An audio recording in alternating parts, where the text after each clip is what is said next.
Sidang musik disc joki yang digelar di area kebun sawit warga di Desa Banjar, Air Coman, Asahan, Sumatera Utara ini berlangsung ricuh. Aksi saling dorong dan lempar botol mewarnai pesta yang mayoritas dihadiri oleh remaja. Pesta yang berlangsung ricuh ini pun viral di media sosial. Mirisnya lokasi pesta tak jauh dari rumah ibadah. Ya, sangat kecewa lah. Karena kegiatan seperti itu kan kemungkinan besar banyak yang dirugikan. Contohnya lah kalau seperti Bapak tanyakan tadi kan ada kejadian keributan sehingga orang itu kan berantem atau. Pesta ini diduga ilegal karena tidak memiliki izin dan diharapkan tidak kembali terjadi di desa tersebut.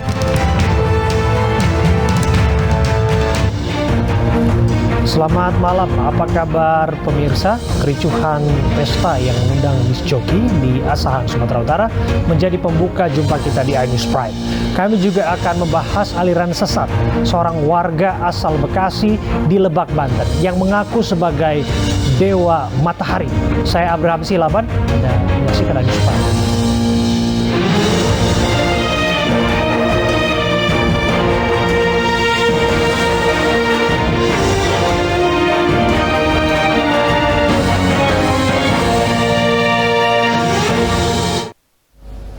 Pemirsa, eksekusi lahan dan bangunan di Jalan Sisingamangaraja, Medan, Sumatera Utara diwarnai kericuhan. Pemilik lahan yang menolak eksekusi terlibat saling dorong dengan polisi.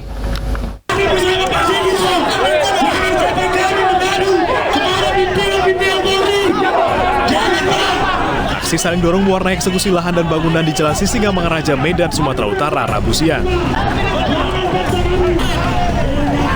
Masa yang mengaku sebagai pemilik lahan dan bangunan tak terima saat perwakilan pengadilan membacakan putusan eksekusi.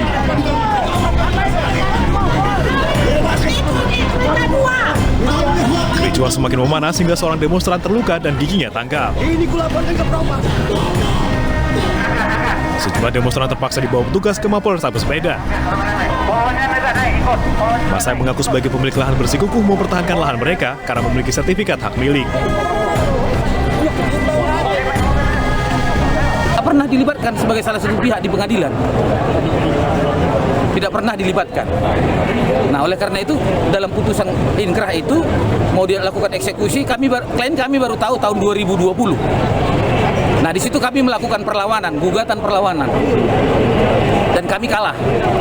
Kami banding dan prosesnya sekarang masih proses kasasi. Eksekusi sebelumnya sudah dilakukan 3 kali, namun terus mendapat perlawanan. Atas eksekusi ini, pihak termohon berencana mengajukan kasasi ke Mahkamah Agung dan melaporkan tindakan petugas kepolisian yang dinilai represif ke Kapolri.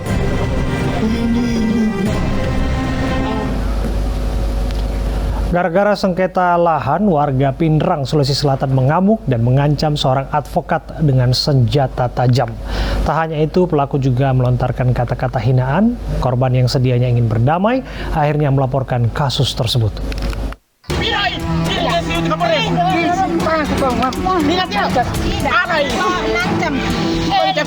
Dia langsung bawa ke sini. Kenapa mau datang, Ji? Kita mau bakar-bakar ikan. Orang mau bakar ikan. Warga Pindrang, Sulawesi Selatan ini mengamuk dan mengancam seorang pengacara dengan senjata tajam di pinggir pantai Dusun Pajalele, Kecamatan Lembang, Kabupaten Pindrang, Sulawesi Selatan, 26 Juni 2022 lalu. Keributan ini buntut sengketa lahan antara pelaku dengan korban pengancaman yang berprofesi sebagai advokat. Kasus ini sudah dilaporkan ke polisi, namun korban kembali melaporkannya untuk kasus penghinaan terhadap advokat yang dilontarkan pelaku saat mengancam dengan senjata tajam. Kami melaporkan saudara Rais yang telah melakukan pencemaran, penghinaan dalam hal ini profesi advokat dengan menyebutkan bahwa saudara Mansur Marzuki adalah pengacara yang bodoh, pengacara yang buntu. Sebenarnya jika saudara Rais tidak menyebutkan titel pengacara, mungkin kami akan melakukan upaya-upaya yang bersifat perdamaian, kekeluargaan atau mediasi. Bukti-bukti yang dilampirkan korban adalah video amatir pengancaman dan perkataan pelaku yang menghina korban. Kasus pengancaman dan penghinaan kini tengah diselidiki polisi. Diduga remblong, sebuah mobil syarat penumpang terperosok ke jurang. 3 orang meninggal di tempat dan 5 lainnya mengalami luka serius.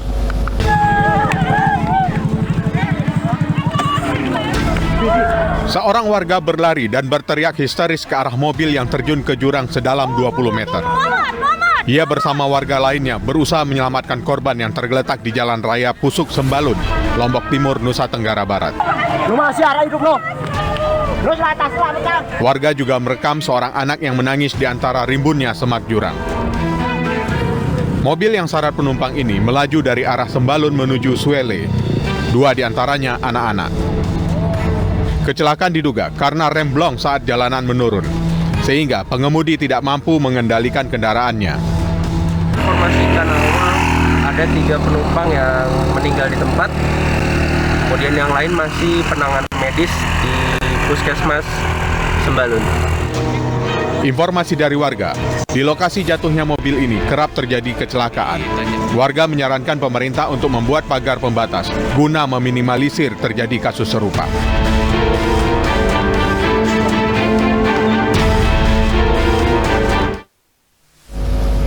Polisi menetapkan pengendara sepeda motor yang menodongkan pisau ke personil Polsek Cakung sebagai tersangka.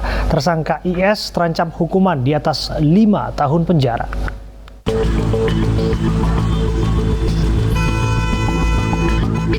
Inilah video perselisihan antara pengendara motor dan personel Polsek Cakung yang viral di media sosial.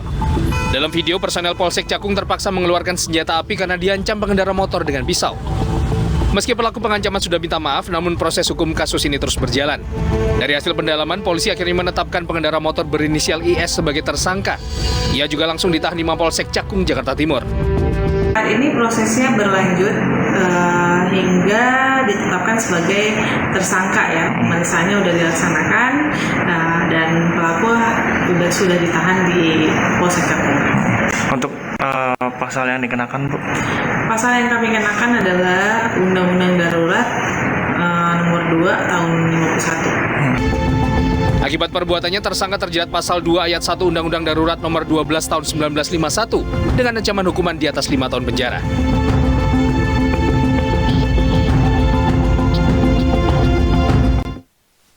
Kita ke informasi berikutnya. Beralasan sampai ke lokasi tujuan lebih cepat, puluhan pengendara sepeda motor nekat menerabas jalur busway. Mereka kocar-kacir mengangkat sepeda motornya saat mengetahui ada razia.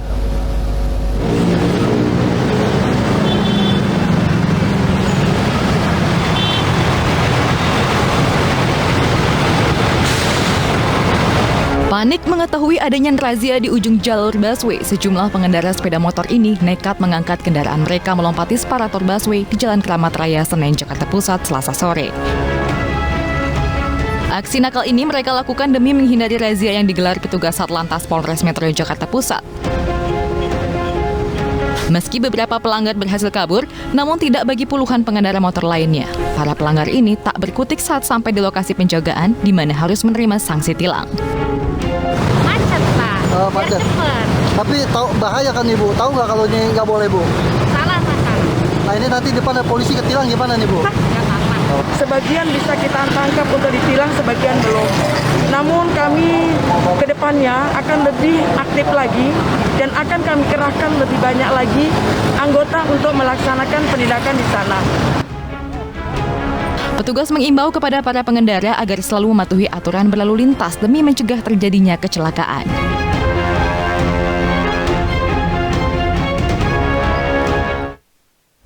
Belasan ruko di Sungai Piyuh, Mempawah, Kalimantan Barat terbakar. Penyebab kebakaran masih diselidiki polisi.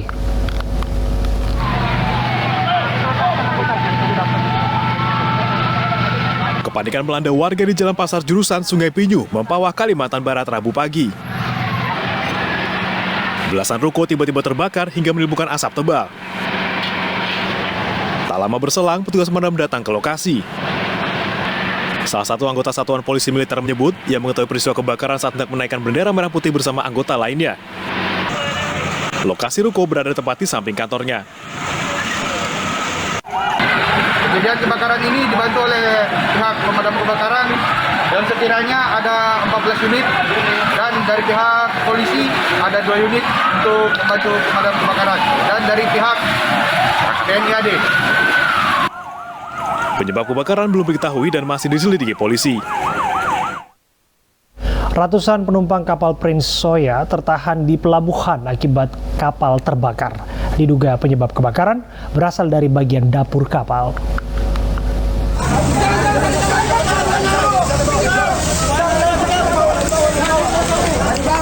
Para penumpang kapal ini tertahan lama lantaran kapal penumpang KM Prince Soya yang bersandar di dermaga Pelabuhan Nusantara, Kota Parepare, Sulawesi Selatan terbakar. Api diduga berasal dari dapur kapal. Untuk memadamkan api, 5 mobil pemadam kebakaran diterjunkan. Kapal ini rencananya akan bertolak ke Samarinda, Kalimantan Timur. Para penumpang terpaksa bertahan di terminal pelabuhan selain karena tiket yang sudah dibeli, juga karena perjalanan yang jauh untuk kembali ke daerah asal mereka. Saya sementara menunggu sampai berangkatnya Pak. Berarti menunggu kapal ya? Kapal sampai berangkat ini. Kita mendapatkan laporan sekitar pukul 9 tadi mengalami kebakaran. Adapun sampai dengan saat ini untuk seluruh tim gabungan, baik itu dari pemadam kebakaran dan juga dari SOP dan di backup dari seluruh personil keamanan yang ada. Sementara pemeriksaan terkait kondisi kapal masih didalami oleh pihak kantor Kesyabandaran dan Otoritas Pelabuhan Kota Parepare. Pemirsa, seorang ibu di Jakarta mengomel kepada Presiden Joko Widodo karena tidak mendapatkan bantuan UMKM. Protes tersebut disampaikan dalam pemberian nomor induk berusaha Rabu pagi.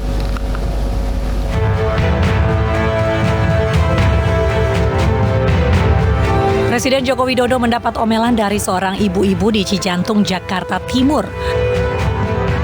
Momen itu terjadi saat Presiden menghadiri acara pemberian nomor induk berusaha pelaku usaha mikro kecil perseorangan Rabu pagi. Salah satu pelaku UMKM protes karena tidak mendapatkan bantuan UMKM. Kenapa saya waktu ada bantuan UKM saya nggak dapat? Ayo, kan KOR ditawarkan sama Bapak. Ditawarkan gimana? Kan ditawarkan supaya jangan kita sampai jatuh ke rentenir kan, utang Iya, betul. Tapi setelah KOR kemarin pas pandemi ada bantuan UKM, saya nggak dapet, terhambat di KOR itu. Gimana tuh Pak? Nah, sekarang gini, kalau yang bantuan itu memang dari 65 juta UMKM tadi, 65 juta UMKM. Kita memang hanya yang kita bantu memang tidak semuanya, hanya 20 juta. Pak. Jadi ada yang tidak dapat. Rondo Pak, Rondo dari 96 dengan 3 anak loh Pak. Ayo Pak. Curahan hati Sulastri yang berjuang sebagai janda dengan 3 anak ini pun mengundang gelak tawa hadirin dan Jokowi. Jokowi lantas mengapresiasi semangat Sulastri yang terus berusaha dalam kondisi apapun. Pemirsa, seorang warga di Lebak, Banten membuat heboh karena mengaku sebagai dewa matahari dan melarang pengikutnya sholat. Informasinya kami hadirkan untuk Anda saat lagi.